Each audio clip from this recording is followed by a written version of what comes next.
en la zona cero.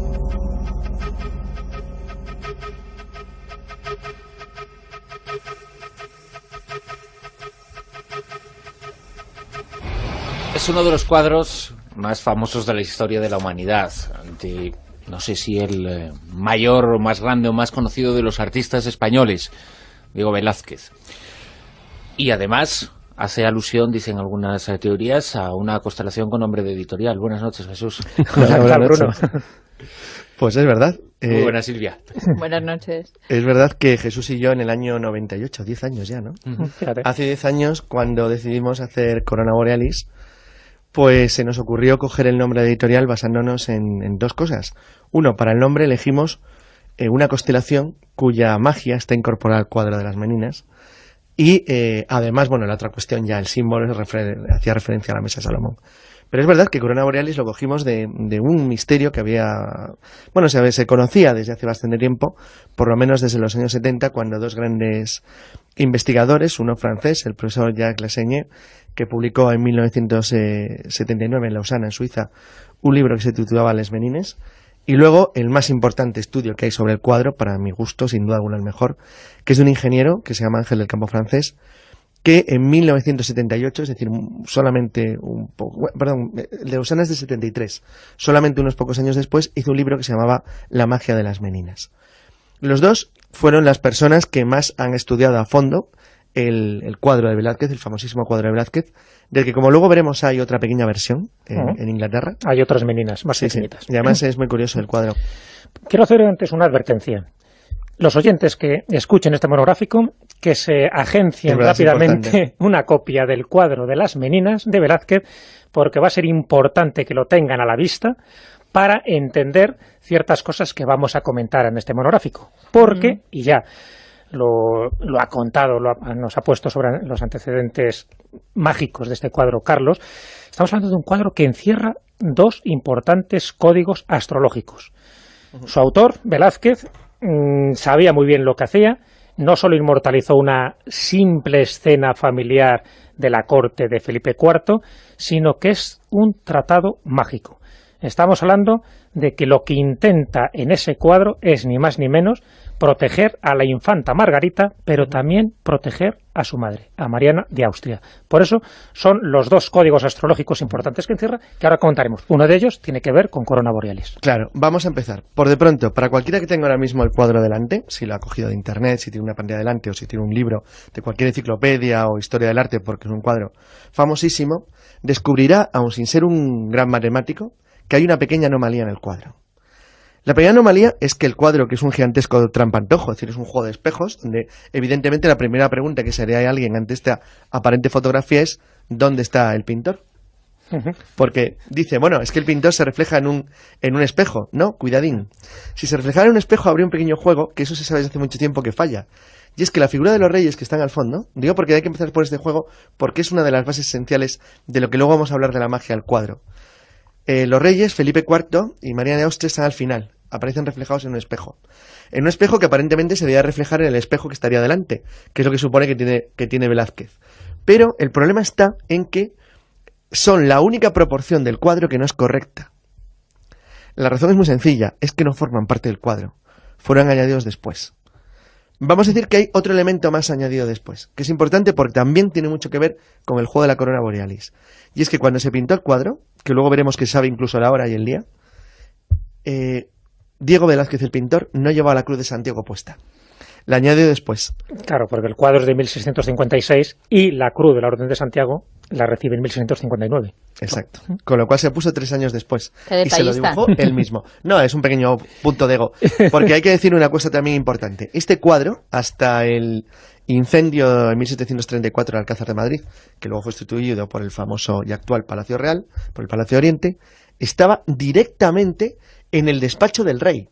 O sea, era un cuadro que formaba parte del despacho del rey. Y se llamaba originariamente La familia de Felipe IV. Es decir, era un cuadro familiar. Sí, la familia se empieza a llamar a partir del siglo XIX. Es un cuadro de su familia y es el nombre que recibe. Y a partir de ahí hay un montón de misterios relacionados con este cuadro mágico que a cualquiera que lo vea, y desde tiempo, es decir, desde que se pintó, ha llamado siempre la atención de todos.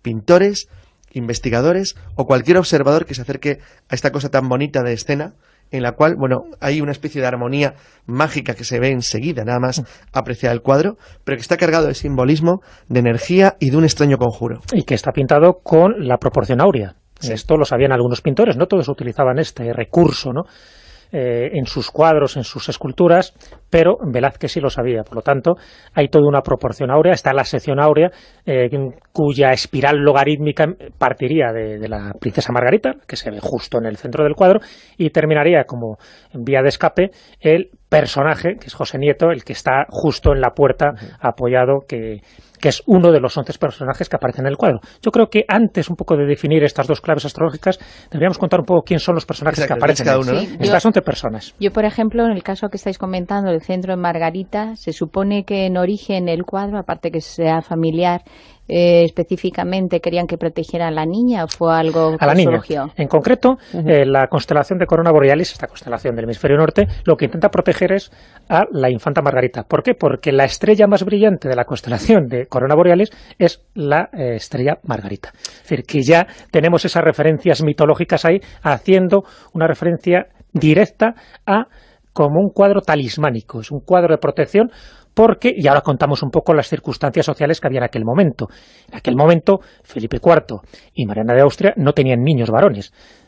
La que iba a heredar en principio el reino iba a ser ella, pero estaban intentando tener un niño varón. Ya había tenido 2 abortos, había tenido otras niñas que habían muerto a los pocos meses. Es decir, ella era la única descendiente que hasta ese momento tenía la corona española. Pero ellos estaban buscando un descendiente masculino. Ya sabéis quién fue el descendiente masculino que al final llegaron a tener, Carlos II el Hechizado. O sea, con lo cual, lo que no sabían es que con su hijo iba a terminar ya la dinastía de los Austrias. Pero bueno. Entonces, el único pero y pega que le puedo poner a Velázquez. Que será un conjuro para proteger. Para proteger a la infanta Margarita. Pero bueno, lo que intenta es proteger a la infanta Margarita en esto. Sí, bueno.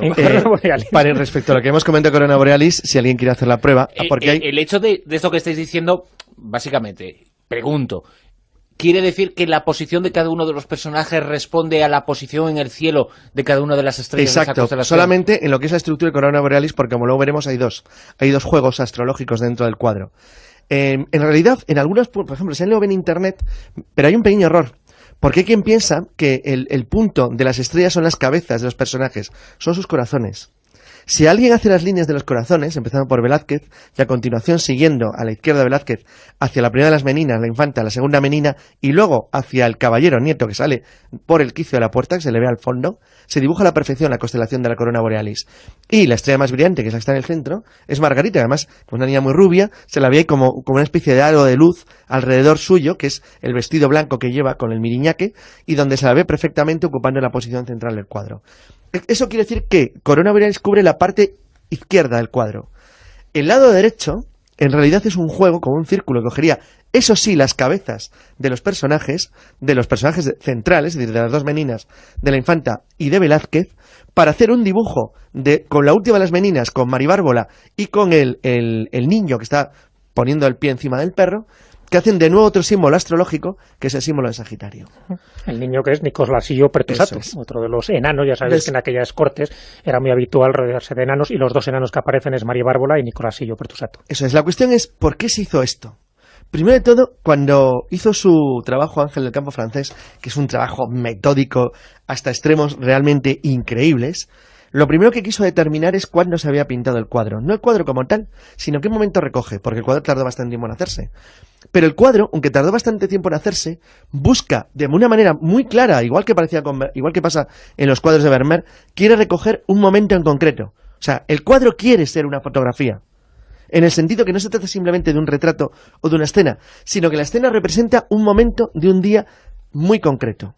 Entonces, Ángel del Campo lo que hizo en el estudio suyo es analizar cuál era la estructura de la sala, porque como se conocen a la perfección, porque se conservan los planos del antiguo Alcázar, pero no se sabe cómo era la sala porque se quemó en 1734 en el incendio general, lo primero que hizo es ver si había algún elemento identificativo que permitiera saber a qué sala del palacio correspondía. Y es que, si alguien se fija con mucho detalle, encima del espejo hay 2 cuadros. Esos cuadros son de Rubens. Y se sabe perfectamente, están en el Museo del Prado, o sea, eran parte de la colección real, y se sabe perfectamente en qué sala del Palacio del Alcázar de Madrid se encontraban. tomando esa fuente, la posición, más la luz que aparece por las ventanas, y un tema matemático que sería muy complejo de explicar, Ángel del Campo llegó a la conclusión de que se hizo entre el 6 y el 8 de octubre de 1656, pintándolo siempre entre las 12:30 y las 14 horas de la mañana. Es decir, esa es la escena que se quiso reflejar. Una escena muy concreta de un punto, de un día, de un año, en el Alcázar Real de Madrid, todavía entonces la nación más poderosa del mundo. Y aquí está la segunda clave astrológica. Es decir, si unimos otros tipos de personajes, porque claro, no se unen todos los personajes, por ejemplo, para que salga la constelación Corona Borealis. Hay que unir los 7 principales personajes, que son los que más luz tienen en el cuadro. Pero a la conclusión que llega Ángel del Campo francés es todavía mucho más osada, porque dice, además, hay otra constelación reflejada, que es la de Capricornio. Uniendo determinadas figuras, encuentra él esa figura de Capricornio. Pero claro, que he dicho de Sagitario, Capricornio. Capricornio. Y entonces él le llama la atención una cosa, dice, vamos a ver, la infanta Margarita no es capricorniana. Velázquez tampoco es del signo de Capricornio. ¿Quién es de ese signo? Y por lo tanto, ¿a quién intenta proteger también este cuadro en función de la disposición de las figuras principales? A Mariana de Austria, que sí, que nace un 23 de diciembre. Por lo tanto, ahí estamos en la segunda conclusión astrológica que llega a este investigador. Es decir, además, esa clave astrológica intenta proteger a la mujer que en ese momento tenía el destino del reino de España. La continuidad dinástica. La continuidad dinástica. Y es que estaba en aquel momento embarazada de el que iba a ser el futuro rey de España, que era Carlos II. Y por eso ese signo astrológico de Capricornio para defender a ella. No le protegió muy bien. No le protegió muy bien porque salió como salió. Aún así, fijaros, si sabemos un poco los antecedentes médicos que tenía este niño cuando nace, en fin, os podéis imaginar que nadie daba un duro por él ni unos meses de vida. Y sin embargo, tiene una vida bastante longeva, casi llega hasta los 40 años. Es decir, que estamos hablando de un hombre que con todos los cuidados médicos, y tuvo los mejores médicos de Europa, llegó a una edad bastante longeva. Otra cosa es que estaba incapacitado pues prácticamente pues para cualquier actividad de gobierno, ¿no? Claro. Pero fue un milagro que llegara a tan mayor. Quería contar otro detalle, esto es más prosaico, y es que es muy importante porque determina dos elementos también esenciales del cuadro. Era bien conocido que Velázquez quería ser caballero de una orden de caballería española. El motivo era muy sencillo, es decir, no hay pruebas al 100%, pero sí hay indicios de que es posible que fuera judío por parte de madre. En cualquier caso, lo que sí parece claro es que para poder ser caballero de la Orden de Santiago, que es la que finalmente le nombra al rey en 1659, o cualquiera de las otras, da igual, Montesa, Alcántara o Calatrava, había que probar pasar una serie de pruebas de limpieza de sangre. Una de ellas exigía el demostrar que nunca se había trabajado con las manos. Pero claro, Velázquez era pintor. Entonces, ¿cómo demuestras que nunca has trabajado con las manos? Esto es un truco muy divertido. Bueno, pues Velázquez consiguió que le firmaran un certificado a todos los pintores amigos suyos para explicar que es que él nunca había pintado por encargo, sino que sus cuadros los hacía por su amistad con el rey. Y que en concreto este cuadro, Las Meninas, no fue obra suya, sino una obra del rey. Y es verdad, porque el rey parece ser que en una conversación, los reyes de España, los austrias, eran todos grandes aficionados a la pintura, gracias a eso tenemos el Prado, y es cierto que les gustaba mucho y entendían un montón.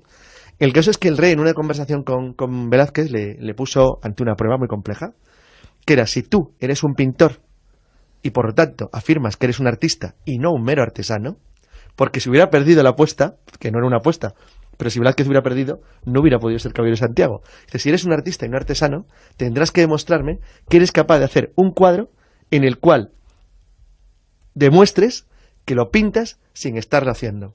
Entonces hizo este cuadro que se supone que el que lo pinta, el que ve cómo se pinta, claro, es el propio rey. Es un juego de espejos y de luz, de movimiento. Una pregunta crítica.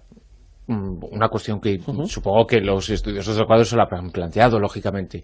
Nos habláis de una serie de correlaciones entre la posición de los personajes que aparecen en el cuadro y determinadas constelaciones.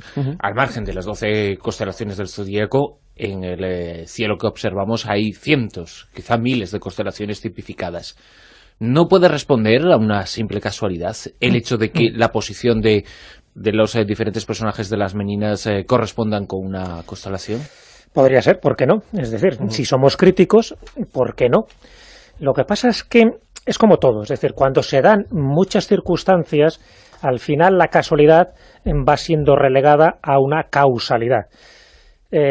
Siempre se desechó esta teoría y, de hecho, cuando Ángel del Campo francés establece esta hipótesis, pues mucha gente se le echó encima, diciendo, bueno, vaya tonterías que dices, es lo que comentas, Bruno. Dice, puede salir Corona Borealis como puede salir cualquier otra constelación, depende de qué personajes unas, pues va a salir aquello que tú hayas predeterminado. Pero claro, son varias historias, y uno de los puntos débiles que tenía todo esto era decir, bueno, si Velázquez no sabía de astrología ni de astronomía, claro, ¿para qué va a hacer esto? Si se conoce en la biografía de Velázquez detalles, claro, pero es que su herencia, se sabe por su herencia. Pero es que se sabe. Cosa más curiosa. Él tenía una biblioteca de temas astronómicos, astrológicos amplísima, cosa que no se sabía hasta hace muy poco, porque prácticamente todo este tipo de datos han pasado desapercibidos. Tenía obras en latín, tenía obras en italiano, en español, tenía obras sobre matemáticas, sobre filosofía, sobre mitología. De hecho, dentro de ese arsenal, de ese ajuar doméstico que él tenía un anteojos de larga vista, como así se llamaba, que le servía para ver las estrellas. Es decir, él en sus ratos libres miraba las estrellas y le interesaba muchísimo la astronomía. Eso, junto con la mitología, es lo que hacía que muchas de esas constelaciones tuvieran ese motivo talismánico, y se pensaba en aquella época que algunas de ellas sí que podían proteger como si fueran talismanes. Lo que pasa es que él hizo un talismán gigantesco, un cuadro. Entonces, ese punto débil para esta teoría queda reforzado cuando se han encontrado muchísimos datos, muchísimos libros y muchísima investigación de Velázquez por parte de estos temas. Con lo cual, si añadimos muchas cosas, dejando la posibilidad de que todo sea una casualidad, ¿por qué no?, son demasiados elementos para pensar que todo se deba a una casualidad. Ajá, claro. Perdón. ¿Y hay también en otros cuadros que ha aplicado esta teoría de hacer constelaciones, digo, en Velázquez? No, de los demás sí que se ve lo de la proporción áurea que decía, es decir, tiene una perfección absoluta el cuadro. De hecho, hay una anécdota de Toffle Gutiérrez, famoso escritor francés, cuando ve las meninas por vez primera, la expresión y la exclamación que hace es, ¿dónde está el cuadro? Claro, lo fantástico de las meninas es que Ángel del Campo demostró que se utilizaron 6 espejos para pintarlo. Es un juego de 6 espejos que le hizo una reconstrucción en la cual lo que hice es lo que ahora llamaríamos realidad aumentada, es decir, amplificó la escena para reconstruir cómo era de verdad y cómo se había hecho. Porque efectivamente el dibujito de los reyes, que obviamente siempre se dice que están mirando la escena, pero no pueden verse reflejados ahí porque la proporción sería incorrecta, está en otra posición dentro de la escena de la habitación, se hizo con posterioridad, aunque sí se quería o se pretendía que estuvieran en el cuadro. De hecho, se hacen al final, no es como la Cruz de Santiago que se pinta 3 años después. Y se hace así porque hay una copia, hay otra versión en chiquitito de las meninas en Inglaterra, que aparte de ser más pequeña, la única diferencia que tiene con el cuadro original es que no están los reyes en el espejo. No un cuadro que también pintó Velázquez, que hasta hace poco se atribuía a su yerno Juan Bautista Martínez del Mazo. Y hace poco se demostró que era un cuadro también de Velázquez. ¿Por qué Velázquez pinta 2 cuadros con distinto tamaño? Y ese cuadro siempre le llevaba consigo. Entonces, él tenía tal cariño a ese cuadro, a las meninas, que nunca se desprendió del cuadro hasta que muere, y nunca admitió que pudiera ser enajenado, y lo tenía como una reliquia. La única diferencia, o las 2 diferencias importantes, es que es un tamaño más pequeño y que en el espejo no aparecen los reyes. Y es una pena que en el Museo del Prado hace años, cuando se exhibían las meninas, se colocaba un espejo. De manera que cuando tú pasabas, veías a un lado el espejo y al otro el cuadro. Y da una extraña sensación de entrar dentro del cuadro, que estaba muy logrado, era una cosa muy interesante. Para eso exigía, claro, que el cuadro estuviera posado en el suelo, porque si no había un pequeño cambio de posición. Pero bueno, eso la verdad es que Ángel del Campo lo que intentó demostrar era que se buscó desde el principio una escena anormal, es decir, una situación en la cual tú te vieras incorporado a una especie de escenario, que era lo que era la habitación en la cual se encontraba, donde se veía al mismo tiempo que ese no era la posición natural, que era extraña, que algo no era normal. Y ese algo anormal se lograba mediante el juego de los 6 espejos que utilizó Velázquez. O sea, que en realidad era como si entraras en la estancia. Exacto. Prácticamente. Claro, cuando Toffle Gutiérrez dice ¿dónde está el cuadro? Es porque realmente es un cuadro de un cuadro. Es decir, lo que está pintando Velázquez no se ve. Se supone que son los reyes, que solo los puedes ver desde el espejo. Lo que estás viendo es la escena que ocurre justo en el momento que está entrando la princesa Margarita, pues con el mastín, con los enanos. Justo es lo que intenta reflejar, como si fuera una instantánea fotográfica, Velázquez en ese momento. Pero el cuadro en sí no está, es una escena cotidiana. Esa es la magia y el secreto. Y por eso era tan importante para Ángel del Campo, para el tema astrológico, el determinar qué escena, qué momento y qué día de qué año fue lo que fue pintado allí. Demasiadas casualidades al final, ¿verdad? Exacto. Velázquez, uno de esos cuadros llenos de enigmas, que no es el único de estas características que hay en el arte español. No, iremos viendo alguno más. Iremos viendo alguno más, no solamente dentro del arte pictográfico, sino también del arquitectónico, de las esculturas y de otras muchas cosas. Jesús, Carlos, muchas gracias. Pues a ti, vamos a buscar la tumba de Velázquez, que también es otro enigma. Esa es otra. Sí. Que vamos a por Bueno, además ahora que está Madrid todo revuelto, pues es el momento. Y a ver si nos animamos a pintar algo. A ver si con tanta zanja. Bueno, yo pinto. Publicó en 1979 en Lausana, en Suiza, un libro que se titulaba Les Menines.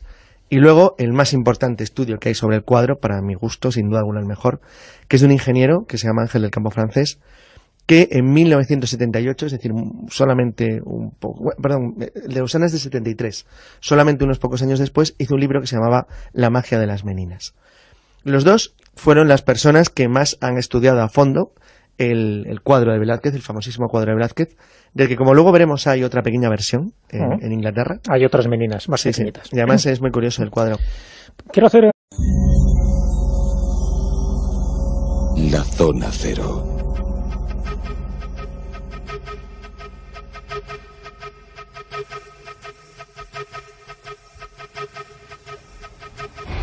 Es uno de los cuadros más famosos de la historia de la humanidad.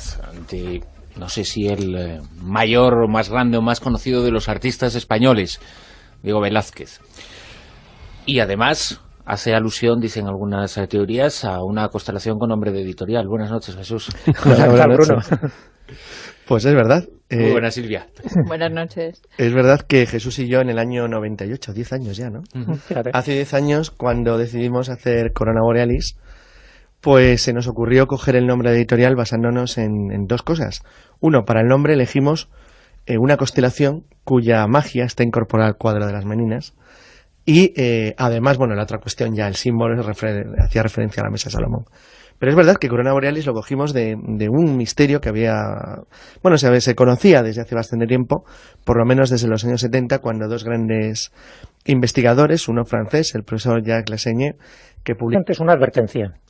Los oyentes que escuchen este monográfico, que se agencien rápidamente una copia del cuadro de las meninas de Velázquez, porque va a ser importante que lo tengan a la vista para entender ciertas cosas que vamos a comentar en este monográfico. Porque, y ya lo ha contado, nos ha puesto sobre los antecedentes mágicos de este cuadro Carlos, estamos hablando de un cuadro que encierra dos importantes códigos astrológicos.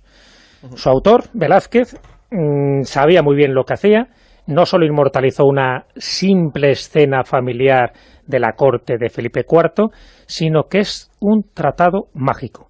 Estamos hablando de que lo que intenta en ese cuadro es ni más ni menos proteger a la infanta Margarita, pero también proteger a su madre, a Mariana de Austria. Por eso son los dos códigos astrológicos importantes que encierra, que ahora comentaremos. Uno de ellos tiene que ver con Corona Borealis. Claro, vamos a empezar. Por de pronto, para cualquiera que tenga ahora mismo el cuadro delante, si lo ha cogido de internet, si tiene una pantalla delante o si tiene un libro de cualquier enciclopedia o historia del arte, porque es un cuadro famosísimo, descubrirá, aun sin ser un gran matemático, que hay una pequeña anomalía en el cuadro.